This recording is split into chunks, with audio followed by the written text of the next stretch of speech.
Un blanc sud-africain tue sa femme. Incroyable aux États-Unis d'Amérique. Ces mêmes blancs qui ont quitté l'Afrique du Sud disant qu'il y avait génocide. Il a tué sa propre femme. Incroyable. La verdure est-elle meilleure ailleurs? La vie est-elle mieux ailleurs? Point d'interrogation. Est-ce que le fait que l'ami vive une vie apparemment un peu anti-attirante fasse dire qu'en réalité sa vie est pas anti-attirante, est meilleure que la sienne ou meilleure que la vôtre? Point d'interrogation, c'est très intéressant de savoir. L'Afrique du Sud, c'est là. Regardez sur la carte. Un pays très intéressant. Si vous n'avez jamais été, je vous encourage de le faire fermement. Ce n'est pas comme votre pays. Pas du tout. C'est meilleur. C'est xénophobe? Probablement. Pourquoi? Parce qu'ils n'aiment pas les Africains qui emmènent le désordre. Okay, chez eux. N'emmenez pas le désordre chez eux. C'est simple. La raison pour laquelle vous avez quitté votre pays, c'est parce qu'il y a désordre. Vous chiez dans les coins et tout le bazar. Alors voilà. Ça vous dérange, on s'en fout. Partez pas chez les gens pour essayer de répéter ça. Parce que vous emmenez chez autrui exactement ce que vous fouillez chez vous. C'est vrai, il faut vous dire la vérité. Hein. Regardez Paris. Ça, c'est Paris. Paris chez le blanc, Paris chez le français. Regardez comment Paris est devenu depuis que vous êtes parti. Quand on dit qu'il faut rester chez vous, non, c'est raciste. C'est ça. C'est exactement les mêmes histoires que vous fouillez chez vous en Afrique que vous emmenez chez les gens. Les mêmes histoires que vous fouillez, vous emmenez chez les gens. Il ne faut pas dire que les Sud-Africains sont xénophobes. C'est vrai qu'il y a des xénophobes partout d'ailleurs, même dans vos pays, il y a des xénophobes. Mais pour la plupart des cas, ce sont des gens qui n'aiment pas le fait que beaucoup d'Africains partent chez eux, font du n'importe quoi.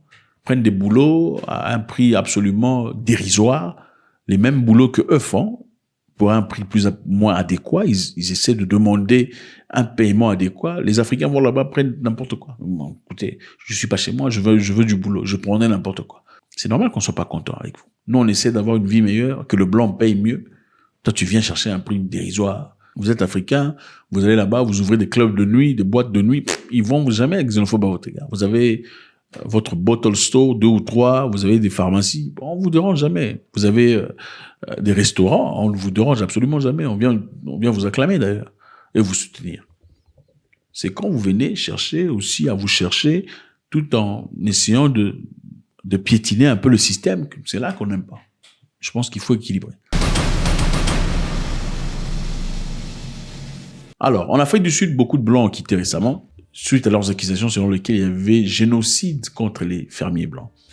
Elon Musk a accusé le gouvernement sud-africain en parlant directement au président Trump, disant que l'Afrique du Sud avait des lois absolument racistes et qu'il y avait aussi une oppression collective contre les Blancs fermiers sud-africains. Chose qui est discutable parce qu'en réalité, en Afrique du Sud, parlant de criminalité, la criminalité est rampante. Et ceux qui sont victimes de cette criminalité ne sont pas seulement Blancs. Les Noirs aussi sont victimes de cette criminalité. Ça rigole pas. Hein. Ce sont des gens qui sont courageux dans la positivité et aussi courageux dans la négativité. J'ai vu dans certains pays en Afrique ici où les gens, vous voyez la voiture, comment on va appeler ça en français? La voiture où vous transportez l'argent, hein, des business jusqu'à la banque. Ça passait comme ça, sans agent de sécurité. Mais moi, ça m'a surpris. Parce que moi, je connais des endroits où ça ne passerait pas. On va attaquer, on va cambrioler cette histoire comme pas possible. On va péter, on va exploser ça pour prendre l'argent. Mais voilà, c'est pour vous montrer que l'intention, c'est pas que l'intention manque, c'est simplement le courage. Ce sont des gens qui risquent n'importe quoi. La criminalité est réelle en Afrique du Sud. Les gens se font braquer, ah oui, absolument. Les gens se font attaquer, tout à fait. Les Noirs ou les Blancs, tous se font attaquer. Mais les Blancs, évidemment, sont partis aux États-Unis disant des victimes d'atrocités, victimes de génocide. Alors, pendant ce temps, une cinquantaine de Blancs ont pris leur clic et leur claque et sont partis vivre aux États-Unis. Les Américains leur ont fait faveur, leur donnant des facilités pour s'installer, tout le bazar. Et voilà. Donald Trump a facilité les choses, on leur a donné des terres, on leur a donné des opportunités pour aller y vivre. C'est un génocide qui est en train de se produire et dont vous ne voulez pas parler, mais c'est quelque chose de terrible qui se passe. Et les agriculteurs sont tués. Il se trouve qu'ils sont blancs, mais qu'ils soient blancs ou noirs, cela ne fait aucune différence pour moi, mais des agriculteurs blancs sont brutalement tués et leurs terres sont confisquées en Afrique du Sud. Ils ont quitté, arrivés aux États-Unis, ils se sont installés, c'était pour justifier leur démarche. Nous savons tous qu'en réalité, cette pression n'était pas réellement parce qu'il y a génocide. Les Américains sont pas bêtes, ils sont très bien renseignés, ils savent exactement ce qui se passe. Nous savons que cette pression était principalement pour gagner du terrain et gagner le marché. La raison principale, c'était parce que l'Afrique du Sud avait voté une loi en vigueur, une loi qui récupérait des terres d'entre les mains des Blancs, qui les possèdent depuis très longtemps, qui ont hérité ces terres de leurs aïeux. Alors, l'Afrique du Sud voulait récupérer certaines terres parce que certaines terres étaient entre les mains des Blancs. Imaginez une terre plus grande que 12 stades de football, mais qui appartient à une seule personne. Et la personne n'a encore jamais investi dans cette terre. On n'a rien foutu. La terre existe là, ça appartient à une seule personne. Le gouvernement, dans son objectif, était récupérant les terres pour l'utilisation collective. C'est-à-dire, si on veut construire une école, on peut récupérer les terres qui appartiennent aux Blancs, qui n'utilisent pas pour cet objectif. Si on veut construire un hôpital, on peut faire de même. Alors, Elon Musk n'a pas aimé ça. Pourquoi? Parce que Elon Musk, en réalité, né en Afrique du Sud lui-même, voulait imbriquer Starlink, son entreprise d'Internet en Afrique du Sud. On lui avait fait une demande disant, ici chez nous, avant d'être installé, tu vas devoir donner 30% d'équité aux Noirs sud-africains. C'est-à-dire 30% de ton business doit appartenir aux Noirs. Et ce n'est pas de 30% gratuit que tu donnes. Les Noirs vont acheter 30% de ton entreprise. Alors Elon Musk n'a pas aimé ça. Il voulait avoir 100%. Et c'était l'objet moteur qui lui a poussé à créer cette histoire. Alors les amis, on va rentrer dans notre histoire très rapidement. Les Blancs sont partis. Parmi ces Blancs, malheureusement, une très mauvaise nouvelle, mais je ne sais pas comment expliquer ça. Kim White, originaire du Cap en Afrique du Sud, aurait été assassiné par son mari Alexander Town. A-t-elle appelé sa maman? Je suis sûre qu'elle l'a fait. Et je me dis, en y réfléchissant profondément, même si au plus profond d'elle-même, son âme continue de respirer pour elle, même si elle garde cette force intérieure, il est possible qu'elle puisse encore rester en vie, qu'elle trouve la volonté de continuer à exister. Respire fort, Kim. Tu aurais dû respirer fort. Tu aurais dû t'enfuir. Tu aurais dû crier. C'est une enfant forte.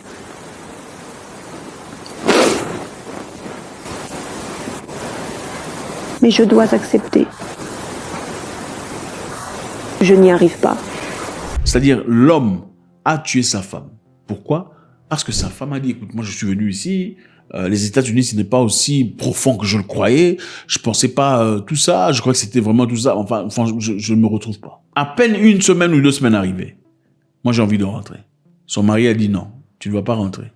Il a battu, il a étranglé les morts. Imaginez-vous, vous fuyez le génocide pour venir vous génocider chez les gens.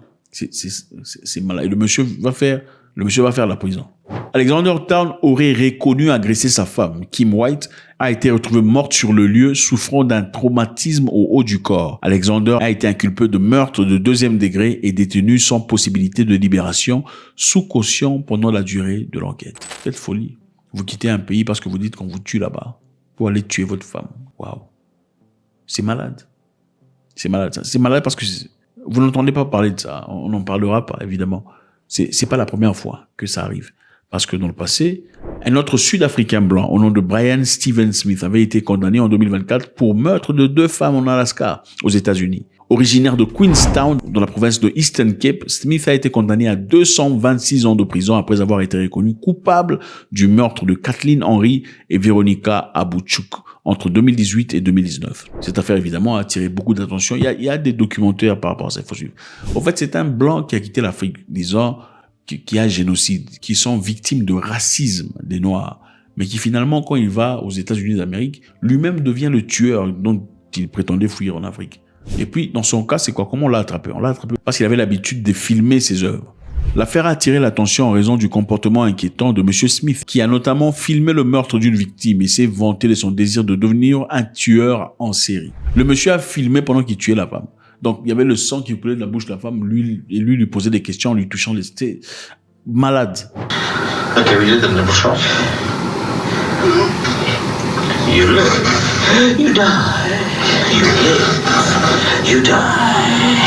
You live. You die. Sadly, in my movies, everyone dies. I get the Oscar. Oh, nearly. Okay, so please just finish on time. Moi, je pense qu'il y a une catégorie des choses qui ne se font que par une catégorie de personnes. Je ne sais pas si vous êtes d'accord.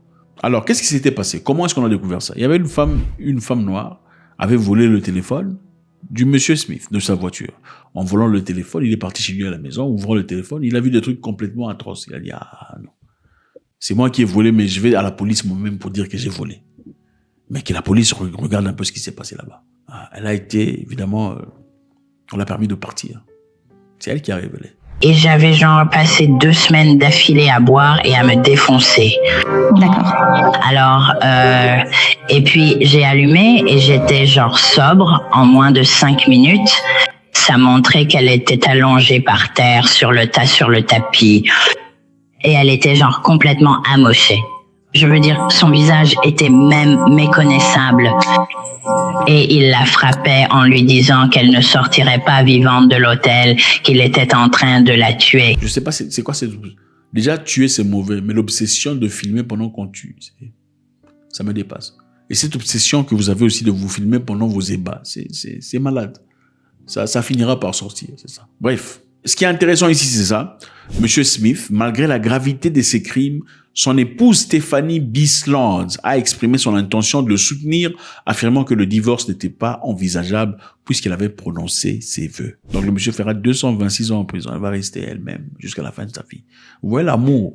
Oh, amour. Toi, tu connais l'amour. Faisons un truc intéressant. Ok, une bonne nouvelle. Emmanuel Bakele, un jeune innovateur éthiopien-américain de 15 ans, vient de développer un prototype de savon révolutionnaire. 15 ans d'âge, son savon cure le cancer de peau. C'est un traitement pour le cancer de peau. Mon intérêt pour le cancer de la peau est né en grandissant en Éthiopie, où j'ai vu tant de personnes travailler de très longues heures sous un soleil brûlant. Mais en arrivant ici, en Amérique, j'ai réalisé à quel point le soleil et les rayons UV représentent un problème important lorsqu'on y est exposé pendant de très longues périodes. C'est donc ce qui m'a inspiré à m'intéresser au cancer de la peau, car à l'heure actuelle, il n'existe vraiment aucune alternative abordable et accessible aux traitements très coûteux proposés sur le marché. C'est dans un stade précoce, évidemment. Pigamako. Il faut sponsoriser les gens. Moi, ça me dérange. Ça me dérange de voir que l'on ne sponsorise que des bêtises. Concours, mise, machin, histoire. Mais des gens comme ça doivent être sponsorisés. 15 ans d'âge. Vous savez, tout le monde n'est pas obligé d'aller faire l'université. Il y a des gens qui sont naturellement des génies. Et il faut les encadrer dans ces secteurs-là. Regardez les gens comme Mark Zuckerberg. Il n'a pas fini l'université. Monsieur Bill Gates non plus. Ils ont peut-être fini après avoir atteint certains sommets. Mais au départ, ils étaient focalisés, focus. C'est ce genre de personnes qu'il faut soutenir. Malheureusement, les Africains ne veulent pas ça. Même vos systèmes de sécurité, vos systèmes de télécommunications sont gérés par les étrangers. Vous allez acheter un système de la Chine et ailleurs, ou les Américains. Et en fin de compte, même quand vos leaders sont en train de discuter, ils savent exactement de quoi ils parlent. Parce que c'est eux qui ont créé le système. Ça ne vous intéresse pas, ça. C'est choquant. Merci infiniment. C'est toujours avec beaucoup de plaisir.